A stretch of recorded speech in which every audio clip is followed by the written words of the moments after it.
I don't know what to tell you. It is reality football.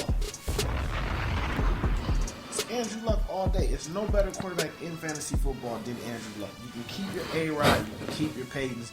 Give me Luck. I want the touchdowns, the rushing touchdowns. Give me Luck. If you're watching football and not playing fantasy football, then you're not watching football because it's no longer fantasy. It's a reality.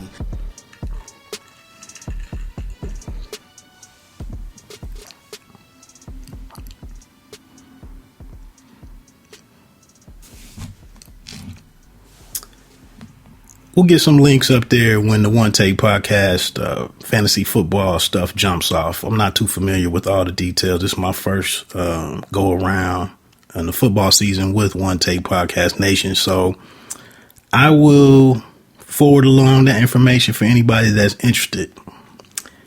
I don't know if anybody can hit me up at E_pluribus_wood. Pluribus is PLURIBUS.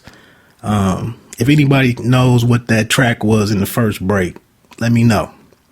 It's some Philadelphia, some classic or vintage Philadelphia hip hop right there. One of my favorite old school joints. I had a point I was going to make about that, but it slipped my mind now. So anyway, any Power fans out there, again, hit me up. I love to chop it up with you about it. But one thing that I was getting ready to be critical of was I thought the season was running out and, things have they kind of slowed up a little bit the last 2 weeks. And I thought it was an 8-episode season like the first season. And that kind of disappointed me because I guess I just feel like for the show to be right, it needs, I would say a minimum of 10, but maybe, getting to the 12. It just allows for the right spacing and pace of a series. So I was getting ready to be critical that where we are in the show and only having a few episodes left. But I looked ahead, and actually this season does include 10 episodes. Season 1 finished with a 44% ranking on Rotten Tomatoes, which I thought was interesting. This year, right now, is holding at 100%. I would chalk that up to the fact that the viewership is, or the people that will actually go to something like Rotten Tomatoes, it's probably, 5 or I don't know, maybe 20 people, 20 users who like the show, hence the 100%. But it's doing pretty well on there. Like I said, they already have a third season planned out. So 2 weeks ago when I missed my update, Holly was the central figure in the investigation. They worked on her for a whole day. And interestingly enough, 50 Cent or Kanan has been absent for the last 2 shows after being the main antagonist of the season. And all of a sudden he's gone for 2 weeks, 2 episodes. So I don't really know what's going on with that. I know I'm sure these were in the can already. So, it wasn't like he was absent due to the recent bankruptcy filing. We won't go into that. But anyway, he's been gone the last 2 weeks. Holly, they put the screws to her, the investigation team. I'll hold on to what came out of that. But we learned a little bit more of the street business. Lobos, the connect from Mexico, is coming up to New York earlier to collect on his money. Ghost and Tommy need extra territory to get this money, to repay Lobos for his product. Their time has been cut in half, so they bring in the Serbian crew. That's where that is right now. They pulled a trick. I don't want to reveal too much, but they pulled a trick on the Serbs to get the buy-in from the Serbs because the Serbians already had their own connect. Stern is continuing to play some games with Ghost. If you missed it, it was an eyes wide shut type scene. Party that Stern invited Ghost to talk business and see. I think he was kind of testing Ghost, feeling him out, and try to offer him some ladies that were around. Like I said, if you saw Eyes Wide Shut, it was kind of a big sex party, which Stern's wife was actually at. So also in that episode, Greg goes to question Ghost at Truth. They meet. So now Greg knows firsthand who James is, or Jamie, as Angie calls him. Later on in the episode, Greg sees, he observes Angie and Ghost with activity that lets him know their relationship is more than just casual. So that presents one thing. I mean, that puts the action in a certain position, because now Greg is curious of, obviously Greg he went to go question Ghost about his relationship with Tommy. So it seems like everything in the story is building up to where some facts have to come out on what's what, who's doing what. The big reveal in the episode, I believe that was 5, was that Angie's chomping at the bit to get into the interrogation room to get this information. I mean, to, move the case forward on Tommy and actually get him in the box so they can question him and even, move for an indictment. And Angie sneaks into the bathroom, and before Holly is getting ready to leave, actually they were getting ready to ship her back to Cleveland for a warrant that they thought was out there for her, which Angie already knew the warrant wasn't active any longer. But Angie goes into the restroom and confronts Holly for some information on who Ghost is, and Holly reveals to Angie that she's actually, sleeping with the real Ghost. And Angie already had kind of prefaced the whole resolution of this season on with a statement where she said, while Holly was being questioned, she told one of the other agents that a woman will do anything to save the man she loves, anything. So it kind of already foreshadowed that there's going to be some point where she knows the whole story, and that kind of has me uncomfortable. Like, where can the show go now when all of the cards are revealed, when we know what everybody's holding? What the show could really devolve into something pretty terrible, in my opinion. But they finish up that episode with Angie. Ghost actually goes down to the office, to the FBI building. He's worried because he hasn't been able to get in touch with her all day.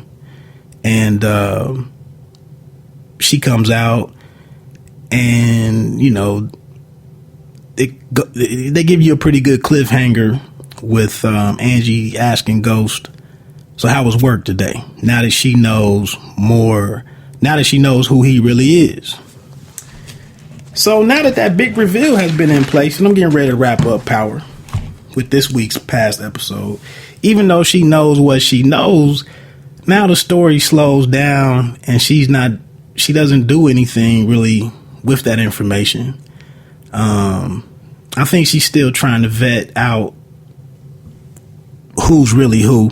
She can't just take Holly's word for it. I mean, she is trying to stay out of trouble.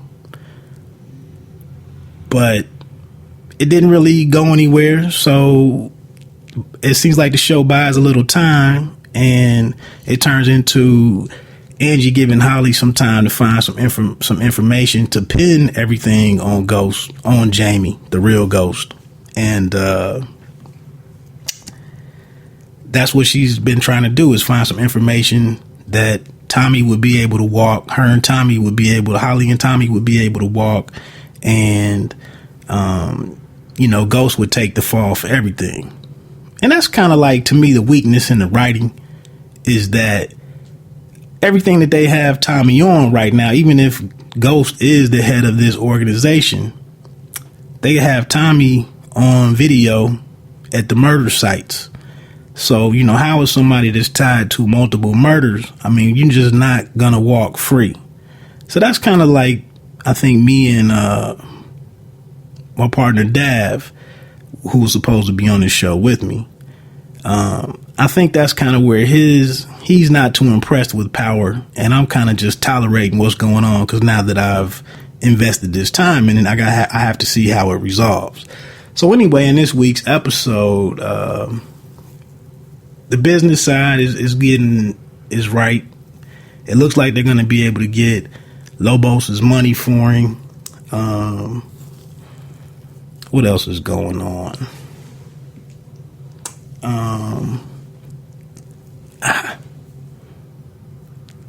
Tommy, actually, Ghost had stepped to Holly to buy her out to get her to leave. I think I mentioned that in the last show. They revisit that. She asks for the money to leave, but before leaving, Tommy gives her his grandmother's ring, and she gets to the bus station with the money and her new identity. See, little details like that. Now Ghost has that type of pull to get you some new identification. And she gets to the bus station, and of course, she has cold feet. She wants to go back to Tommy to see if she can make it work. So she ends up going back to Tommy's apartment, and it kind of sets us up for what's getting ready to unfold, I guess, in these last 3 or 4 weeks. She approaches. I told you from the beginning that she was a linchpin in this whole show, that she was a weak link, and she goes back to Tommy and reveals that she's been questioned, and she's trying to give Tommy his out. Of course, he's not interested in it. He's a street dude, and it comes out that he's going to side with Ghost and his lifestyle over his love. Check that scene out. I don't know. I hope they don't go back and gloss this over. I mean, after he responds to her the way that he does to close out the show, I mean, you just can't show up next week and they're going to meet in the park and have some reconciliation. I mean, he got straight up evil with Holly after she told him what was up, and it looks like if he was able to do so, she might have disappeared anyway. But anyway, on the other side, Angie actually approaches Ghost after she had a deadline for Holly to give her the information. Once she can't find Holly, she goes to Ghost and says, well, what did Tommy do to her? And Ghost is like, look, they had a big argument. I got her out of town. Stop the presses right there. If you have interfered with this investigation, that's not just some conversation that you just sweep this under the rug and, oh, well, I'll find another way. I mean, Ghost has just taken out the key person in their investigation that puts everything together. And he just admits to you that I sent her on her way. You probably won't find her. And we're just in suspense for the week, I guess, till next week. So that, to me, that right there, it seems like it would have been reason to take Jamie in right now for obstruction of justice or something. I don't know the laws, but it just seems like, how do you go from that to close it all off so I can move on? My girl Tasha.